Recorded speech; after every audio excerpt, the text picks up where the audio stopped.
Bonjour, bonsoir à tous et bienvenue sur Watchlist, le podcast de recos de films et de séries du label Podcut. Ici Noémie du podcast So 80s. Comme la plupart des filles des années 80, malgré le fait que j'ai pas eu la télévision chez moi, j'ai biberonné pas mal de Disney. Et dans mon top 3, juste derrière l'indépassable La Belle au bois dormant, il y a Cendrillon. À chaque fois que je me fais des tresses, c'est-à-dire tous les soirs, je pense à Cendrillon et à ses amis les souris. Gardez bien en mémoire les souris du Disney parce que dans la version dont je vais vous parler, ce ne sont pas les personnages les mieux traités du film. Je vais pas pousser le vice jusqu'à vous conseiller le dessin animé Cendrillon de Disney, mais en fait si, regardez-le, c'est dispo sur Disney+, et ça fait jamais de mal. Aujourd'hui, je voudrais vous parler de la version de Prime qui est sortie au début du mois de septembre. Pour que ton mariage s'accorde en même temps à tes vœux et à mes projets, nous allons donner un bal. Tu y trouveras une épouse. Ce n'est pas souhaitable que tu ailles au bal. Je vous en supplie, j'ai passé des semaines à coudre cette robe. Tout mon avenir en dépend. J'attendais ça avec tellement d'impatience que je me suis même pas rendu compte qu'on me volait mon sac à main dans le train pendant que j'étais en train de le regarder pour la première fois. Clairement, on est dans le registre du plaisir sucré, et presque coupable. Mais punaise, ça fait du bien.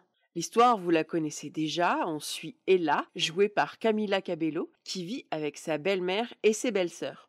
Le personnage de la marâtre est d'ailleurs moins caricaturale et méchante que d'habitude, et c'est pas plus mal. Et la version de la mère et des filles de Material Girl pendant qu'elles sont en train d'étendre le linge est tout à fait fraîche et moi me plaît beaucoup. L'esthétique de leur maison et des costumes est similaire à celui des chroniques de Bridgerton, c'est-à-dire que tout est acide et sucré, comme un macaron la durée. Y a du vert, du violet, des bleus, tout est flashy, pailleté, absolument partout. La première scène du film, chantée et dansée sur Rhythm Nation, m'a fait penser à quelques mouvements de danse urbaine qu'on peut retrouver dans la plus qu'excellente comédie musicale Hamilton, que vous pouvez voir sur Disney+, que je vous conseille très vivement. On a un chœur qui revient rythmé, qui fait des petites blagues pendant tout le film. Alors c'est pas nouveau comme principe, mais c'est pas mal. Et il reprend tous les codes d'un marching band d'un campus américain, et pour peu qu'on aime un peu les caps, on marche avec eux, et ça roule pas mal. C'est pas nouveau, mais c'est agréable. Alors, comme d'hab dans Cendrillon, le prince ne sert absolument à rien. Il est insipide au possible, mais c'est pas grave.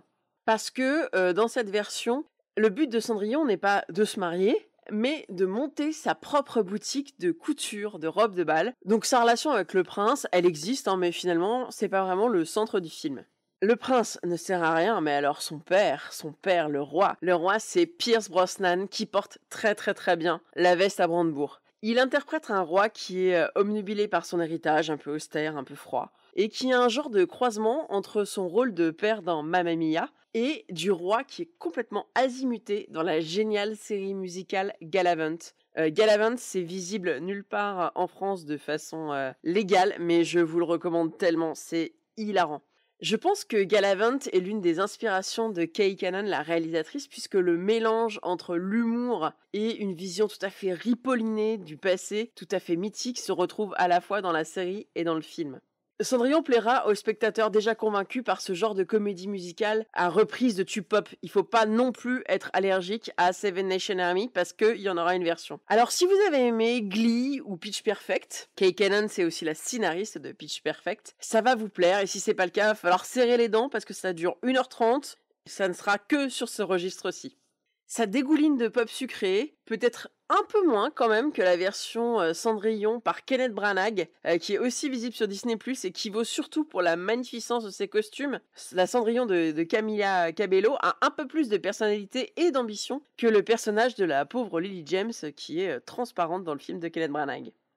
Mais loin des personnages principaux, moi j'ai préféré les personnages secondaires que sont la sœur du prince, la princesse Gwen, froide comme la glace et passionnée par la politique, qui est en butte au patriarcat et à son père, mais qui finira par gouverner. Et puis bien sûr, la marraine la fée qui n'est plus une grosse dame blanche, mais la fabuleuse marraine la fée qui est interprétée par Billy Porter, qui est flamboyant et sassy comme dans Pose, visible sur Canal+, mais qui avoue lui-même avoir des limites à la magie, surtout en ce qui concerne le confort des chaussures à talons.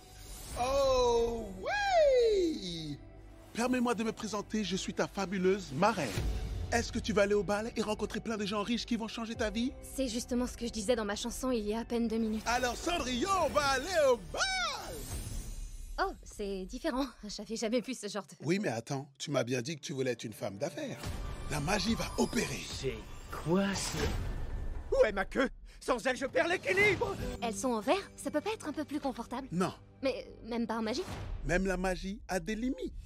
Alors les chaussures, déception ultime, elles sont encore une fois en verre pailleté et pas en fourrure, comme dans les contes. Le Cendrillon de Prime, c'est glucose, mais c'est pas si mal. Le sous-texte féministe du film ne casse pas des briques, mais il a le mérite d'être là. Et puis sinon, vous pouvez toujours vous rabattre sur Comme Cendrillon sur Netflix avec Hilary Duff. Non, je déconne, c'est exactement la même chose, mais dans les années 2000, dans une comédie adolescente avec un tout petit peu moins de chansons et d'inventivité. Bon visionnage de Cendrillon à tous et à toutes, et à bientôt sur Watchlist, sur Podcut, et peut-être même sur notre Patreon.